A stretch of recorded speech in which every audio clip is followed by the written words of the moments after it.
Navapura police સ્ટેશનના police inspector H L. આહિરનાઓએ national level swimming પ્રતિયોગિતામાં મેડલ મેળવ્યા છે.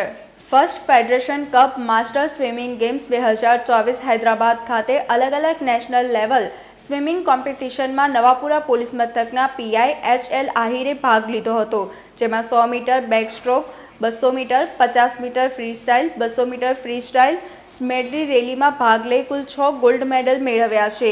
આમ Navapura police inspector H L. આહિરનાઓએ Vadodara શહેરમાં 3 વર્ષના સફળ કાળ દરમિયાન નેશનલ લેવલની અલગ-અલગ સ્વિમિંગ કોમ્પિટિશનમાં ભાગ લઈ કુલ 18 મેડલ મેળવેલ છે, જેમાં 9 ગોલ્ડ મેડલ તથા 4 સિલ્વર મેડલ તથા 5 બ્રોન્ઝ મેડલ મેળવેલ છે. તેમજ ઓસ્ટ્રેલિયા, યુએસએ તથા તાઇવાનમાં યોજનાર ઇન્ટરનેશનલ સ્વિમિંગ કોમ્પિટિશનમાં તેઓનું સિલેક્શન થયેલ છે.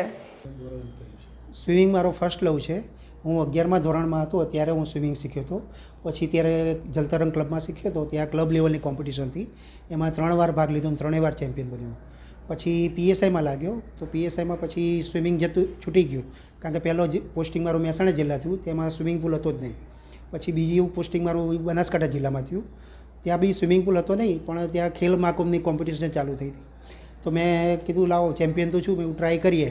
તો પહેલી વાર ભાગ લીધો તો એમાં 3માં ભાગ લીધો, 3માં ગોલ્ડ મેડલ જીત્યો. પછી મારી બદલી બનાસકાંઠામાં થઈ, બનાસકાંઠાથી સુરત સિટી બદલી થઈ. એમાં હું પીઆઈ તરીકે પ્રમોશન લઈને ગયો ત્યાં સુરત સિટી. તો સુરત સિટીમાં ત્યાં સ્વિમિંગનું સારું વર્ચસ્વ છે, ત્યાં માણસો બી સારા છે, ગ્રુપ સારું બની ગયું એમાં. પછી એમાં બી હું કોમ્પિટિશનમાં ભાગ લેવા લાગ્યો. તો આશરે સ્ટેટમાં લગભગ 40-50 મેડલ જીત્યો, ડિસ્ટ્રિક્ટ લેવલના 30-40 જીત્યો.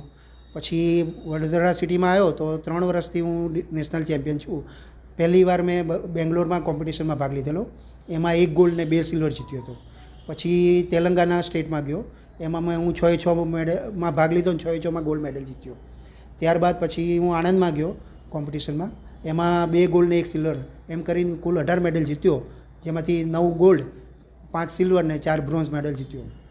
અને આ પોલીસનું નામ થાય છે એ બહુ ખુશીની વાત છે, કારણ કે પોલીસ પાસે ટાઈમ નહીં હોતો, જમવાનો ટાઈમ ના હોય, આરામનો ટાઈમ ના હોય.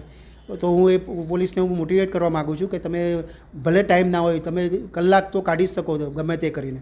આરામ તમે થોડો ઓછો કરો, એની બદલે તમે તમારા શરીર ઉપર ધ્યાન આપો, કારણ કે તમારું શરીર સારું હશે તો તમારી જિંદગી સારી રહેશે, અને જિંદગી સારી રહેશે તમારા ફેમિલીને બી સારું રહેશે. એટલે હું તમામને કહું છું કે કોઈ બી એક સ્પોર્ટ્સ તો તમામે કરવું જ જોઈએ. તથા જવાન માણસોને બી હું એ કહેવા માગું છું, બધા ખરાબ કુટેવ હોય એનો નશો કરે છે, તો એ નશો કરવાની બદલે હું તમામને એ કહેવા માગું છું કે તમે કોઈ બી તમારી હોબી હોય એનો તમે નશો કરો. તો કોઈ સ્પોર્ટ્સ હોય, પેઇન્ટિંગ હોય, ડ્રોઈંગ હોય, સંગીત હોય, કોઈ બી એક ચીજનો તમે નશો કરો અને એમાં તમે ઇન્વોલ્વ થઈ જાઓ તો તમને બી સારું રિઝલ્ટ મળશે. એવી હું તમામને શુભેચ્છા પાઠવું છું. ખાસ કરીને વાત કરીએ તો સ્વિમિંગમાં ઘણી બધી એવા એક્રોબેટિક્સ આવતા હોય છે, એ શેની વિશેષતા છે? એટલે હું ફ્રી સ્ટાઇલ અને બેકસ્ટ્રોક 2 ઇવેન્ટ કરું છું. યુવાનોને શું અનુરોધ કરશો?